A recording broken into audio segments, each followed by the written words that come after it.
Hello students, అందరు ఎలా ఉన్నారు? తెలంగాణ గవర్నమెంట్ అలాగే ప్రైవేట్ ఏ కేటగిరీ ఎంబీబీఎస్ రౌండ్ 1కి సంబంధించి రిజల్ట్స్ అయితే డిక్లేర్ అయిపోయాయి. సో మనకి అలాట్మెంట్ లిస్ట్ అనేది రిలీజ్ చేయలేదు. మీరు tsmedadm.tsch.in సో ఈ వెబ్సైట్లోకి వెళ్తే ఇక్కడ వెబ్ అలాట్మెంట్స్ ఫేజ్ 1 అని ఉంది కదా, దాని మీద క్లిక్ చేయండి.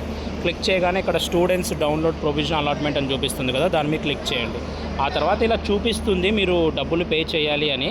సో అయినా పర్లేదు, ఇక్కడ click here to pay online using debit card or credit card ఉంది కదా, దాని మీద క్లిక్ చేయండి. ఓకేనా? సో ఇది క్లిక్ చేసినంత మాత్రాన మీరు డబ్బులు పే చేయాలని కాదు.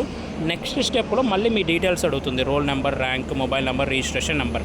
సో ఈ 4 ఎంటర్ చేసిన తర్వాత మీకు సీట్ వస్తే సో ఎక్కడొచ్చింది అనేది చూపించి మీరు 12,000 అలాట్మెంట్ ఆర్డర్ డౌన్లోడ్ చేసుకోవడానికి పే చేయాల్సి ఉంటుంది. ఒకవేళ మీకు సీట్ రాకపోతే సీట్ రాలేదు అని చూపిస్తుంది, మీరేం డబ్బులు పే చేయాల్సిన అవసరం లేదు. సీట్ వచ్చిన వాళ్ళు మాత్రమే నెక్స్ట్ ఎక్కడొచ్చిందని చూపిస్తుంది, మీరు డబ్బులు అనేది పే చేయాల్సి ఉంటుంది.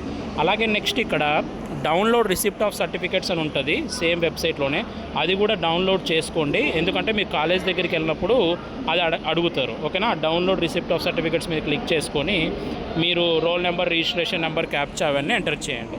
సో మీకు ఎక్కడ సీట్ వచ్చింది, మీ కేటగిరీ ఏంటి, మీ మార్క్స్ ఎన్ని అని కింద కామెంట్ సెక్షన్లో మెన్షన్ చేయండి. Thank you so much for watching. Allotment list release చేయగానే కట్ ఆఫ్ ఎంత వచ్చిందో నేను చెప్తాను.